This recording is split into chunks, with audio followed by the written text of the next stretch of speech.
Kahit gaano ka pa katatag sa buhay, babanggain ka pa rin ng pagsubok ng paulit-ulit. Pero sa oras na susubukin ka ng problema, ito ang tamang oras na magpakatatag ka. Don't give up. Hold on to hope. Restore your faith. Your true character is determined in your darkest hour. Kumapit ka lang. Lumaban ka pa rin kahit ang iba'y sumuko na. Oo, magkakamali ka man, pero hindi yan ang dahilan para sumuko. Ang pinakamahalaga ay magkaroon ka ng lakas ng loob na mangarap ng mas magandang kinabukasan. It's always when we are at our lowest point, when we're just about to give in, that the miracle happens. Kumapit ka lang. Malapit mo nang makamit ang iyong tagumpay. Number 1, huwag mong itigil ang pangarap mo. Kahit nahihirapan ka na, huwag mong bitawan ang pangarap mo. You are stronger than you think.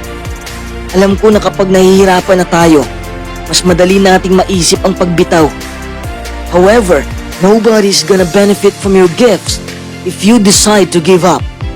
Habang buhay ka pa, hindi pa tapos ang laban mo. Ito'y simula pa lang. If at first you don't succeed, keep trying until you do. Don't give up on the person you are becoming. Are you ready to become the person that you've always desired to be? Alam kong gusto mong magbago. So don't give up on yourself. Marami nang tumatakbo sa isipan mo. Minsan maririnig mo ang iyong isipan na nagsasabing, sumuko na lang. But don't allow yourself to buy into these limiting beliefs. Alam mo, kung patindi ng patindi ang problema, marami ring taong hahanap ng madaling daan para makatakas. Kaya marami rin ang hindi nagtatagumpay. Nakatungangan na lang. Iilan lang ang nakipagbakbakan sa problema. Iilan lang din ang nagtatagumpay. Bilang tao, natural na kasi sa atin na ayaw nating masaktan. Gusto lang natin ng saya at ayaw natin ng sakit. Pero hindi natin alam na ang dalawang yan ay parte ng ating buhay. Kung papipiliin lang tayo, malamang pipiliin natin ang madaling buhay. Unfortunately, success is not a walk in the park. Hindi ka makakaabot sa iyong paroroonan kung pa-chill-chill ka lang sa buhay. Everything that creates value in life requires intense effort. It requires focus. And it requires hardship. Hindi madaling baguhin ang buhay. In the process of becoming a new version of yourself, there will be moments when you doubt yourself. Pero huwag mong iisipin na ang kahirapang to ay ginawa para wasakin ang buhay mo. Hardships are always there to encourage you to rise up and to encourage you to step into your power. Hindi lang isang taong espesyal sa mundo. Lahat tayo ay espesyal. Walang pinabura ng Diyos. Kaya kung hindi ka nakakita ng daan, gumawa ka ng sarili mong daan. I've lived my life by this philosophy and it has always served me well. Kung ayaw mo namang lumaban, sumuko ka na lang. Ang buhay ay hindi para sa mga mahihinang nilalang. Gusto mo na bang sumuko? Alam kong hindi. It's a choice that only you can make. You have gained so much strength and wisdom. You're closing in on the person you always wanted to be. Kailangan mo lang magtiwala. Number 2, magpakatatag ka lang. Dapat matatag ka sa mental at emosyonal. Masusubukan talaga yan kapag may pagsubok ka ng haharapin. Lahat tayo ay may kanya-kanyang pagsubok. May mga lumalaban sa matinding karamdaman. May mga naghihirap sa pinansyal.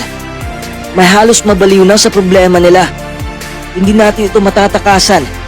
And it's during those tough times that your mental and emotional strength will be tested.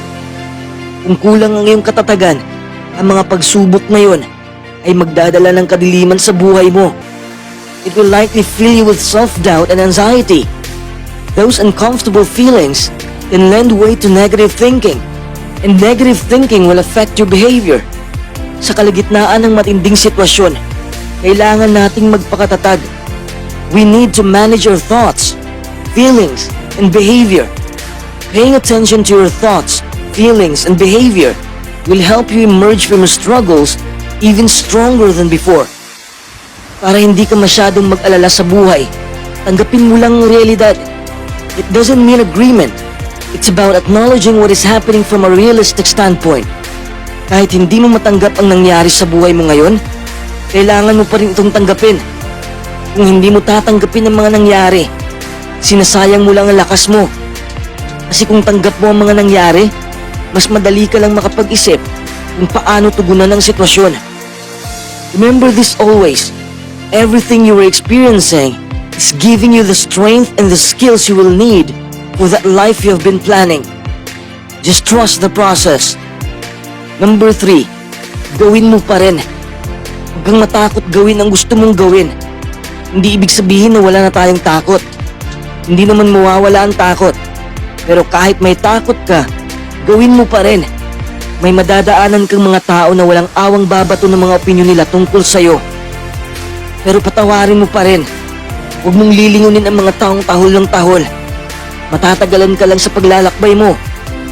Kahit ikaw na ang pinakamabait sa mundo, may mga tao pa rin sisiraan ka. Pero ipagpatuloy mo pa rin ang kabaitan mo. Hindi ka nabubuhay dito para mapa-impress mo sila. Kung nagtatagumpay ka na, may mga taong hihilahin ka. Kaiinggitan ka. You will win some false friends and you will win some true enemies. Kahit napakatapat mo, may magsisinungaling pa rin sa harapan mo. Maraming taksil sa mundong ito. Gusto nilang masaktan ka. Pero maging tapat ka pa rin. Kahit binuo mo ng matagal ang mga nakamit mo, pag kritiko na ang aatake sa'yo, kaya nila yung sirain sa isang gabi lang. Pero buuin mo pa rin. Kung masaya ka naman, magtataka ang karamihan. Pag-uusapan ka nila. But your happiness is important to you. So be happy anyway.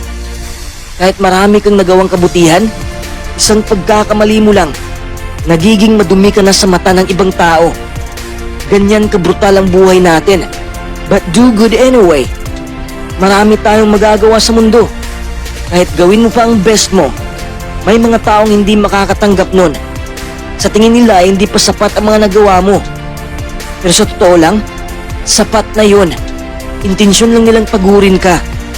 Hindi mo ba napansin na hindi ka talaga nabubuhay para pasayahin ng tao? Kasi hindi mo mapapasaya ang buong mundo. Nabubuhay ka sa mundong ito para pasayahin ng Diyos. You see, it's between you and God. It was never between you and other people. Kahit sobra mong tapang sa buhay, alam kong may natitira pa ring takot sa puso mo. Takot ka sa kinabukasan mo. Pero gawin mo pa rin ang dapat mong gawin. Go ahead and jump into your next challenge. Number 4, ang limitasyon ay nasa isipan lang. Sa palagay mo ba'y hanggang dyan ka na lang? Sa palagay mo ba'y hindi ka nasisiyahan sa buhay?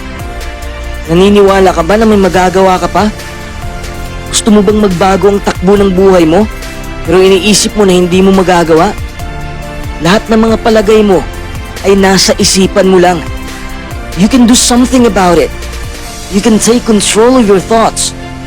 You can change your beliefs. You can take action to move your life forward. Palagi ko na itong sinasabi na may kakayahan ka. One way of limiting yourself is to say that you can't or won't do something.